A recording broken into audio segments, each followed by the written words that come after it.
El Señor esté con ustedes. Evangelio de nuestro Señor Jesucristo según San Mateo. Jesús salió de la casa y se sentó a orillas del mar.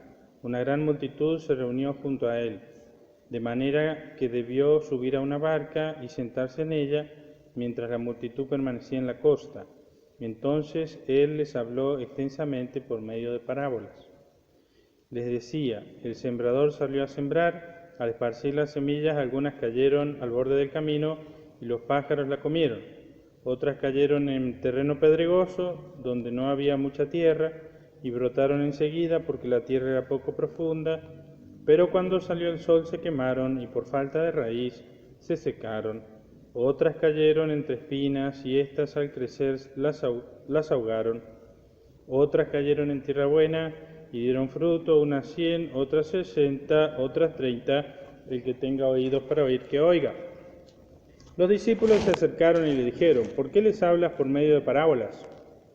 Él les respondió: a ustedes se les ha concedido conocer los misterios del reino de los cielos, pero a ellos no, porque a quien tiene se le dará más todavía y tendrá en abundancia, pero al que no tiene se le quitará aún lo que tiene. Por eso les hablo por medio de parábolas, porque miran y no ven, oyen y no escuchan, ni entienden. Y así se cumple en ellos la profecía de Isaías que dice: por más que oigan, no comprenderán, por más que vean, no conocerán, porque el corazón de este pueblo se ha endurecido, tienen tapados sus oídos y han cerrado sus ojos, para que sus ojos no vean, sus oídos no oigan, y su corazón no comprenda y no se conviertan, y yo no los sane. Felices en cambio los ojos de ustedes porque ven, felices sus oídos porque oyen. Les aseguro que muchos profetas y justos desearon ver lo que ustedes ven y no lo vieron, oír lo que ustedes oyen y no lo oyeron. Escuchen entonces lo que significa la parábola del sembrador. Cuando alguien oye la palabra del reino y no la comprende, viene el maligno y arrebata lo que había sido sembrado en su corazón. Este es el que recibió la semilla al borde del camino. El que la recibe en terreno pedregoso es el hombre que al escuchar la palabra la acepta enseguida con alegría, pero no la deja echar raíces porque es inconstante. En cuanto sobreviene una tribulación o una persecución a causa de la palabra, inmediatamente sucumbe. El que recibe la semilla entre espinas es el hombre que escucha la palabra, pero las preocupaciones del mundo y la seducción de las riquezas la ahogan y no puede dar fruto. Y el que la recibe en tierra fértil es el hombre que escucha la palabra y la comprende. Este produce fruto, ya sea 100, ya 60, ya 30 por uno. Palabra del Señor.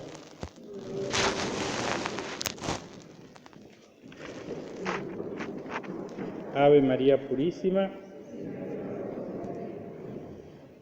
Nuestra geografía argentina nos ayuda a comprender bastante bien la parábola del sembrador, porque de hecho tenemos como distintos escenarios donde la agricultura se produce de distintas maneras, según sea zonas áridas, según sea la pampa húmeda. De hecho, este año hubo una gran sequía, que ya lleva más de un año, y se malograron por lo menos, creo, 2 cosechas. Y bueno, y eso se ha visto incluso reflejado en nuestra economía diaria. Es decir, parece que Argentina funciona mucho con el dinero de la pampa húmeda, ciertamente, la agricultura a grandes escalas, ¿no es cierto?, del trigo, del maíz y principalmente de la soja. Y cuando eso falla todo lo demás. Habría que repensar eso, ¿no? Bueno, pero ¿a qué va esto? Cuando, ¿no es cierto?, el clima es propicio, la tierra es buena y fácilmente se producen grandes cantidades, grandes toneladas, ¿no es cierto?, grandes cantidades, ¿no es cierto?, de granos. Bueno, ciertamente podemos decir que hay una cierta facilidad para la agricultura y bueno, y a muchos les interesa ese tipo de agricultura. Ahora, cuando el terreno no es propicio, cuando hay que traer el agua de lejos, cuando hay que fraccionarla, ahí se pone la cosa un poco más complicada. Y no a tantos les atrae este tipo de agricultura, que de hecho es la de nuestra provincia de Mendoza. Ustedes piensen, hace 120 años nuestros abuelos, bisabuelos, llegaron acá, les daban un pedazo de tierra y yo conozco anécdotas. Hay un libro que se hizo en mi pueblo para los 100 años de mi pueblo, que es acá en el sur, bueno, cerca de General Vial. Y bueno, los inmigrantes que venían quedando, y si no los hijos, escribieron sus experiencias de cuando llegaron. Y algunos de ellos, bueno, contaban que les dieron un pedazo de tierra y vayan ahí, no tenían pero ni una choza, ¿no? Entonces contaban que lo primero que hacían eran una especie de rancho con lo que encontraban, y los cubrían con barro, y el techo lo mismo, y bueno, y a veces cuando llovía, se llovía. Mi padre cuenta que él se crió hasta los 5 años en un rancho de eso, mi tía, que es un poco más grande, cuenta, bueno, en el medio había un horcón de una arabia, vieron que acá en Malargüe hay muchas arabias. Bueno, y después, ¿cómo hacían con la tierra? Y bueno, y empezaban a desmontar, y después empezaban a ver si cultivaban algo, pero había que traer el agua, y había que hacer el canal, porque, claro, Christophersen con unas máquinas gigantes había hecho unos canales, pero había que llegar hasta esos canales, eran los canales matrices, ¿no? Entonces, bueno, a pala, haciendo canales para traer el agua. Qué sacrificio, ¿no es cierto?, que, bueno, válido de recordar. Y algo así pasa también con la vida espiritual. Cuando fácilmente todo florece y el Evangelio es predicado, y esto sucedió históricamente con el cristianismo, bueno, el Imperio Romano se convirtió en cristiano. En el medioevo todo el mundo occidental era cristiano. Por eso, entre paréntesis, cuando se critica la Iglesia católica del medioevo, yo les digo, miren, todos eran católicos. Los que hacían el bien, los santos, los héroes, eran católicos, y los malos también. Por eso, digamos, no había otro que hiciera el bien o el mal, ¿no? Bueno, pero hay momentos históricos donde es como la pampa húmeda, es decir, la fe floreció, se expandió rápidamente, todo fue fácil, pero vinieron épocas de la historia, y creo que en la que estamos actualmente también, donde ya la cosa es más como esos colonos que vinieron a Mendoza cuando no había ni canales. Entonces, en la actualidad yo pienso, estamos en una situación así de aridez. Decía el Papa Benedicto, se extienden en la tierra los desiertos físicos, porque por las sequías, etcétera, la deforestación, culpa del hombre probablemente también, se extienden los desiertos físicos porque son cada vez más extensos, decía el Papa Benedicto, los desiertos espirituales. Y bueno, y eso sucede en nuestra época. ¿A dónde vamos a ir a sembrar esta semilla de la que nos habla Cristo? Al desierto. Pero ¿saben qué? El desierto también produce sus frutos, y hay que sembrar el desierto. Yo se los digo como cura, me ha tocado muchas veces sembrar el desierto. Y uno a veces piensa, ¿qué hago en este pueblucho perdido acá en el campo? ¿Y saben qué? Ahí también hay brotes, ahí también surgen flores. Un día, en un lugar de acá muy cerca de Malargüe, que es un pueblito muy chiquito, donde yo ese día un poco, no sé si ese día u otro, pero renegué un poco porque había 4, 5 o 6 niños en la misa. Los padres, pocos vienen, 2 o 3 quizás. Los chicos estaban muy incordiosos, entraban al baño, salían. Yo empecé la misa, las hermanitas no sabían cómo atajarlos a los chicos, y yo dije, ¿qué estoy haciendo acá? Pero en ese lugar me pasaron 2 cosas.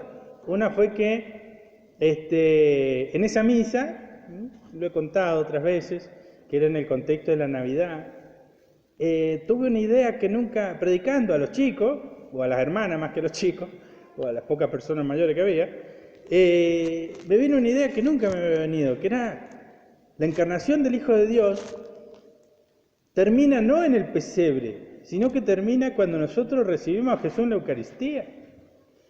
Entonces incluso en esa misa, ahí en esas condiciones no favorables, Dios se estaba encarnando, estaba terminando la encarnación de Cristo en el alma de los que comulgaban.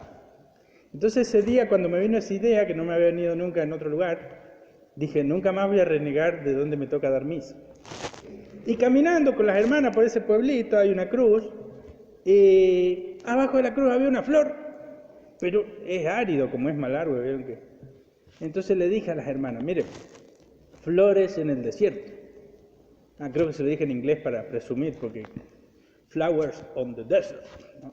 Bueno, las hermanas hablan inglés. Flores en el desierto. Creo que después hicieron una meditación, y es un lindo título para un libro. Flores en el desierto. Hay que sembrar el desierto. ¿Y saben qué? El desierto está en nuestra casa. El desierto son sus familias. El desierto son sus amigos. El desierto es su lugar de trabajo. El desierto a veces son nuestras relaciones personales, nuestra falta de caridad. ¿Saben qué? Hay que volver a remover esa arena, hay que volver a echar la semilla, hay que regarla con la oración y con el sacrificio, y va a dar frutos. Y quizá esta iglesia un poco vacía es signo de este desierto, aunque también hay una novena y hoy es la fiesta patronal y mañana, ¿no?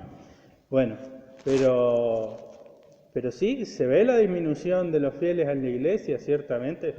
En la pandemia y después de la pandemia se ha visto una disminución. Hay que seguir sembrando el desierto. Y quizás antes, o incluso en un pasado no tan lejano, en nuestra Argentina, la fe se vivía de otra manera y ahora se vive menos. Bueno, hay que seguir sembrando el desierto y va a dar fruto, y da fruto. Y quizás antes las cosas eran masivas, hacíamos un grupo de jóvenes y había 60, y se hacía otro grupo y había 30, y se hacía un retiro y iban 50 o 40, y ahora haces un grupo y vienen 6, haces otro grupo y vienen 4, haces un retiro y van 7, o 4, porque también he dado retiro con 4. Pero ¿saben qué? Terminan siendo los mejores retiros. Y esas personas que se comprometen terminan siendo las más comprometidas.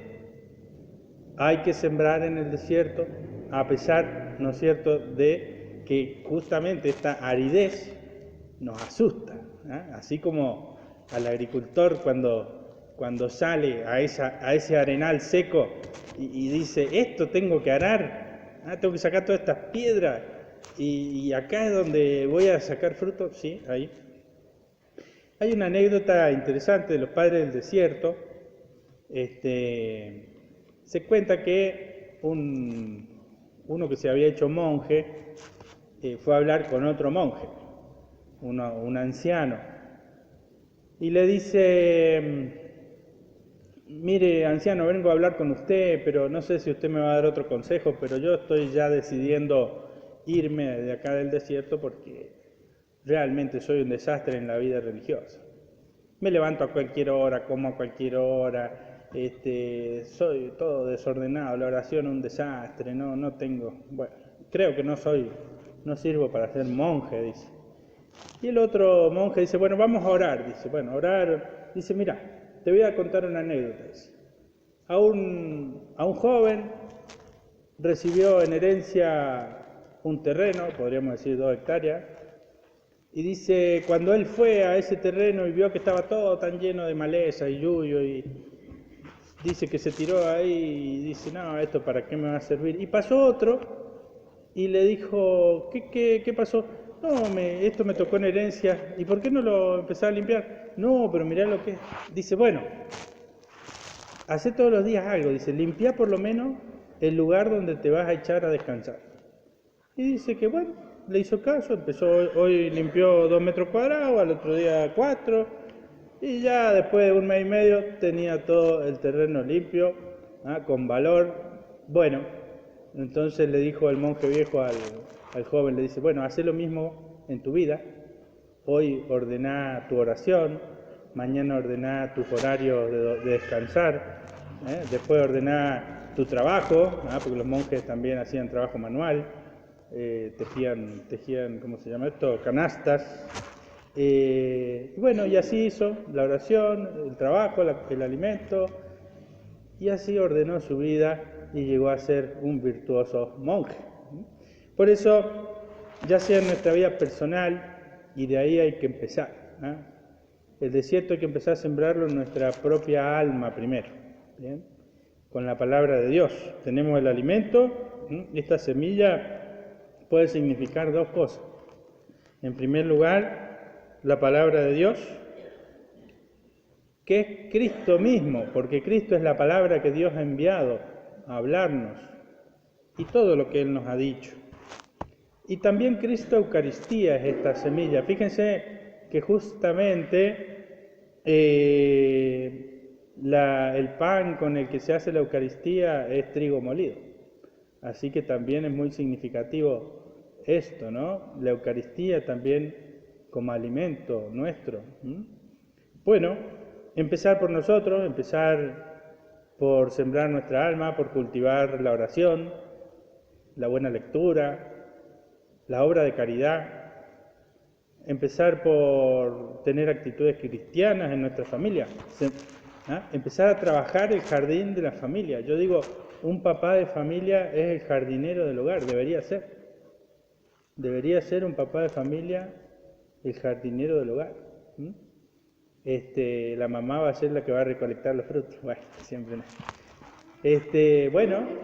Qué lindo que podamos empezar por nuestra propia alma, empezar por nuestro entorno, sembrar. Y después también nuestro testimonio será también trabajar, podemos decir, el campo de la sociedad. Si nosotros trabajamos nuestra alma, trabajamos nuestra familia, bueno, también la sociedad se va a empezar a transformar. Pidamos al Señor, entonces, que nuestra alma, nuestra familia, los ambientes donde nos movemos, sean un terreno, ¿no es cierto?, bien predispuesto para la semilla de la palabra de Dios. Y esto del terreno bien predispuesto, con esto termino, es muy importante. Fíjense ustedes que hay dos cosas.